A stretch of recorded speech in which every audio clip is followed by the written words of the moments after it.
right, Nick. Sending you B-Day here, and you got questions, you let me know, all right? So we start with quadruped flow, which you're familiar with. You're gonna coach me through exactly what you think about yourself. Talk about it in the A-Day. Long spine, shoulder blades forward, elevate slightly, exhale hard, breathing behind the shoulder blades, sit bones up, all right? For the most part, that's the deal. When it says, so it says add the head here, but that's a typo. That should be knees off the ground. So for the last 10 seconds, you're going to try and get them to get the knees up. So remember, for this, it's 2 sets. Seconds are going to be in the quadruped flow for a pretty long time. You're going around, keeping them up. And then the last 15 seconds, you say, guys, if you can, bring your knees up. Try to have it feel exactly the same, just more intense. After that, it's a single arm abducted axial rotation. So half kneeling stance, or radiate the body, hit the toe. Arm comes out to the side. Imagine there's an X on your bicep, internally rotate, externally rotate. Your scapula doesn't move because this is a shoulder axial rotation. So that is the joint we're moving. The scapula and the shoulder are different. So we'll do 5 each direction, followed by 2 half kneeling swimmers.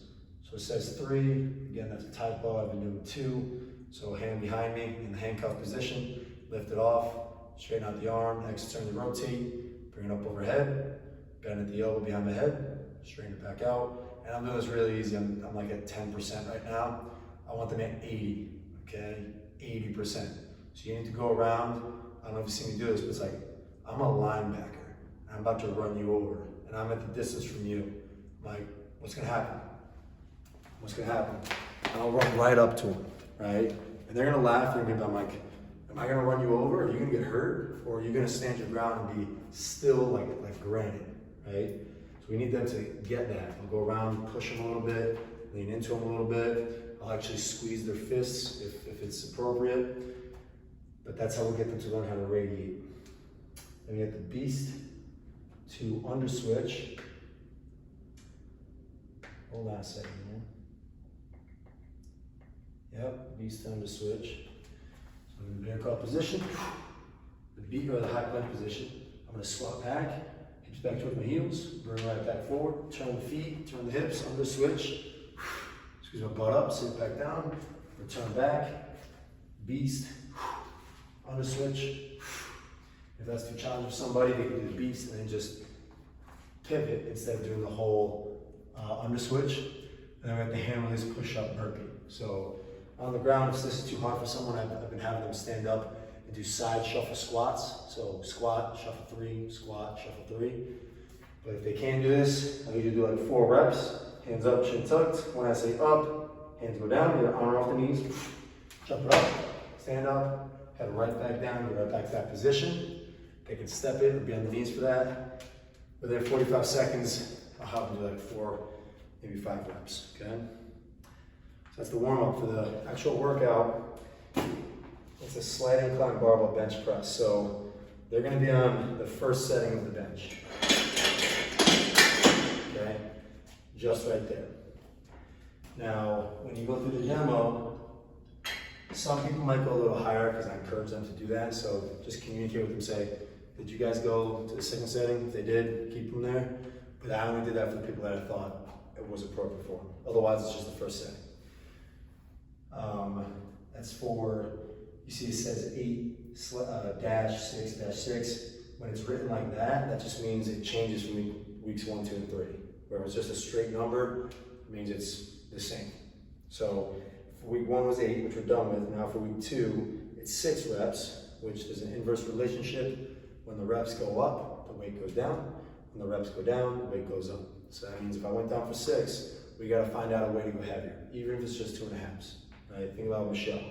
You say that, and she's like, okay, I gotta go, oh, we're doing 6. Yep, how much heavier do I go? You're like, hey, doesn't matter. Let's figure it out. Let's get to what you got to last week, which was 105. Once you're there, we'll see how we feel. Right? That's for a lot of times, for a lot of the apprehensive clients, they're strong, but they don't know it, right? But you're very confident in them, like, yeah, you got this, like easy.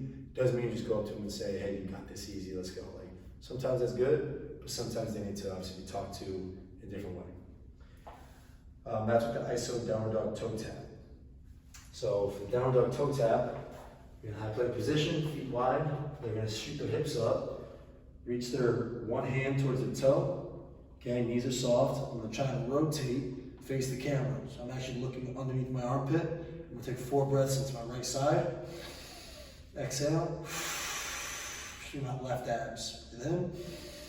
4 breaths. Okay, I'm gonna turn back. If I need to shake it off, rest my head, I'll do that. But I'm looking for hips up, knees soft, arms straight. How far away from the ground can you get?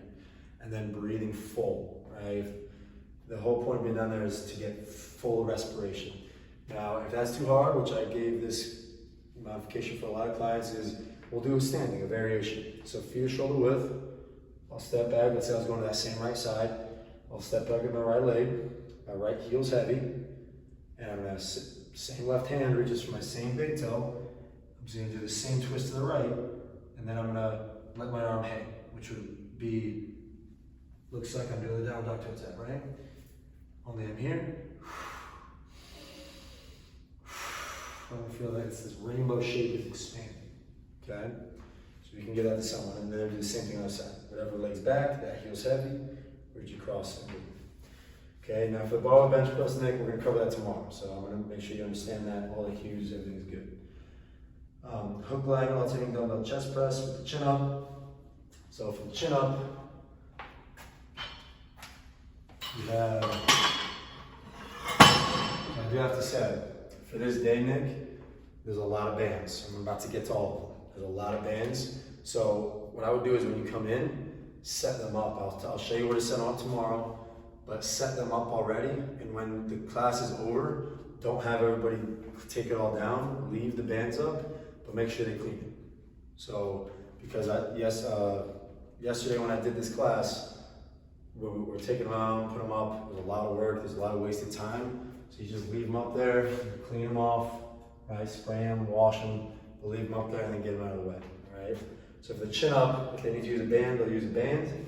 And usually it's, you know, a couple purples, maybe a yellow, and then there's also the big green and the big blue, which you give to maybe some like the overweight clients that really need that extra push. Make sure they're the one that has that, okay? Or at the station that has that band. Otherwise, you can give them 6 purples. Doesn't matter, right? So with the chin up, it's palms facing you, Nick. You're pretty familiar with this. But cues here is 2 ones that I'm really focusing on now is head does not move, not even a little. If you see the head move, you call it out and say, keep your head still. And then they still move their head, you say, keep your head still. And they say they still move their head, keep your head still. You just don't stop. And then if they finish the set and they didn't move their head, you go up to them and you're like, hey, were you trying to keep your head still? Yeah, I was. I just, so, and then you explain to them, well, every time you go up to the top, you shoot your neck over, right? So what I want you to do is I want you to pretend like your neck's in a neck brace, all right? Your neck is just immovable. And then you need to figure out how to move without moving your neck. And then see if that works. If you look over the next set and they're doing it, it's like, okay, cool. Write that down in your notes. Neck is in a brace, right next to the chin up. Neck is in a brace. And that's where the notes come very important because next week, they're gonna forget. There's a 100% chance that they're gonna forget unless you bring it up again. You go up to, hey, do you know what we did for the chin up? And you're gonna know that it's the neck brace. And you say, go look at the sheet, what have you written down? If they've never written down, it's like, guys, what are we doing? You know, are we here to improve? And that's where you say, guys, next time I need you to write it down. But we were working on the neck. Remember the neck brace? And you'd be like, oh, yeah. Okay, that's why we write it down. So make sure you write it on paper. Because you're gonna forget, just like you did now, you're gonna forget next time too. And that's a learning experience for them. They need to feel the maybe little embarrassment or the little, you know, they feel like they let you down a little bit. They need to feel that a little bit so that next time they'll take action. Sometimes that's necessary. Anyways, that's a tangent. But chin up, it's head still, elbows to the hips. So if I have the band, I'll loop it around my ankle. I'll use a plyo box so I can get up, get familiar with all that. And then head stays still, elbows to the hips, control the weight all the way down. I want to make sure they feel that in the lat, okay? Big tangent there. Hook line alternating chest press. So What I'm gonna do is I'm gonna be in the face position here. You can imagine I have a heavy set of dumbbells. I'll place on top of my thighs first. The priority always when we go back into doing the chest press with dumbbells, kettlebells, whatever, is get the weight up first, right? And then you can set your position. So as I go back, right, first thing I do is I get the weights up. I don't bring them down here and then try to figure it out. First things first, get them up. Then I can look and be like, okay, where am I at? So we're gonna have the hook line position, heels down, toes up, knees soft. I'm gonna squeeze my butt off the ground. And then one arm at a time, I'll breathe in, breathe out. I'm gonna alternate sides for 10 reps, okay? And we'll continue that, feel that in the chest. Make sure that the chest is dropping into the floor. Last station is a long seated banded pronated row for 20, and the banded ski erg for 30. So again, these are two banded exercises. So we've been leaving the bands around the gym, around the floor. You can put them on a dumbbell rack. There's 2 of those. You can also put them on any one of the racks themselves. There's 2 posts for each of those. So you can put them on this side, put it on this side. So we have a ton of options. And usually you'll keep some out. Just leave the bands out of the way. So 20 reps there. So let's say the band was attached here, which it wouldn't be, so let's pretend that it's attached to here. But I would back it up far enough where there's some resistance, okay? It's long seated, which means my heels are down, my knees are just soft, and we're trying to sit up and tall the whole time. Palms face down. From there, I bring my elbows out wide. You can see how much space is here. That's what we're looking for. If your elbow's down here and it's closed, that's not what we want. We want the elbows wide, sitting up straight up and down. 20 reps. And something I always tell them is, guys, if you're doing 20 reps, that means around the 3/4 mark, it should be difficult. So if you're not at rep 15 saying, I don't want to do these anymore, then you're not going heavy enough. Next set, back it up, okay? If they can't hold this position upright, right, or maybe their legs can do it, but then you see that they're rounded here, which means, AKA they can't do it, then they'll sit crisscross. And that's always easier to keep their lumbar more upright, okay? So just get every set, they're gonna back it up harder. Next week, when they do it for station for week 2, you're just gonna say, hey guys, wherever we were last week, back it up further or grab a heavy band, all right? For the ski erg, I'm gonna bother trying to explain this to you now. I'm gonna take you through it tomorrow, and that way you'll understand, all right? So that is it for the B-Day. Let me know if you got questions, Nick, at any time. I'm here to help.